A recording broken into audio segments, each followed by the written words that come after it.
I want to talk about bangs quick. Oh, different location. Can you see this?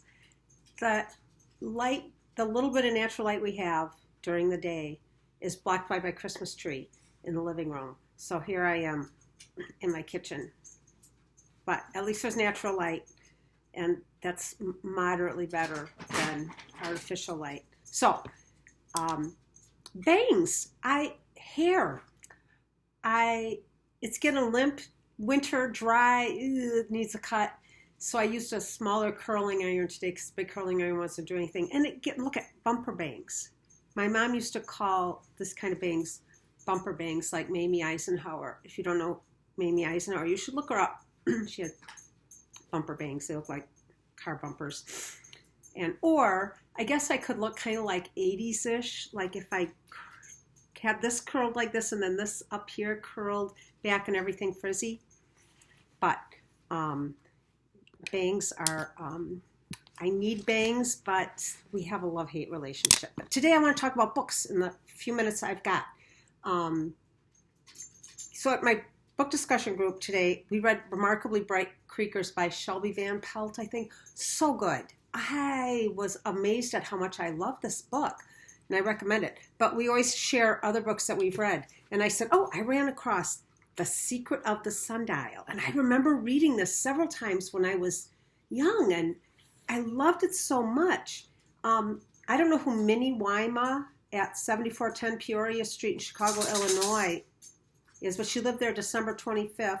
Oh, she got it for Christmas, 1934. And it was published in 32, and it's a Madge Sterling series. And I reread it, and I thought, why did I like this so much?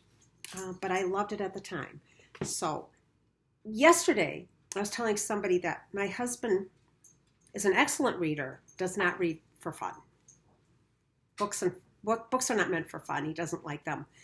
But when my first novel, Winter Watch, came out, he read it, and I didn't have to force him. I didn't need to beg him, nothing. He read it all on his own, and that was great. And so I was very proud of him. The first book he read was in high school. Middle school, I betcha. Okay. Hot Rod. For some reason, I always want to call it Hot Rod to Glory. It's not Hot Rod to Glory, but here it is. Hot Rod. He read this, and we have it enshrined downstairs by a picture of his first car because it's very special. And then I just have to point out, if you were lucky enough to grow up in the 60s and have the Childcraft books written in the 60s, oh my goodness, they're so wonderful. They had the genius to figure out, have different writers and different illustrators for every story. So look at the variety in here. It's so wonderful. And they had a whole bunch of history ones, which I loved. This is Pioneers and Patriots. Same thing. All these, The Secret of the Spy's Boots, Andre the Spy, Dash into Danger. Look at, can you see that? It's all different. And they're about real people. And there goes my dog again, right on cue. And I love these. So they were published in 62. If you find them, buy them because they are so worth it. Last thing about books. Way back when I first got my print copies of my books, I thought I should do a giveaway. And so I wanted to get Wisconsin-made hot cocoa mix. I couldn't find any. So I ended up getting a couple different kinds of Wisconsin coffees, because we do make really good coffee in Wisconsin, and couple different kinds of hot cocoa, and some candy made in Wisconsin. And I got this, which is an alligator bookmark.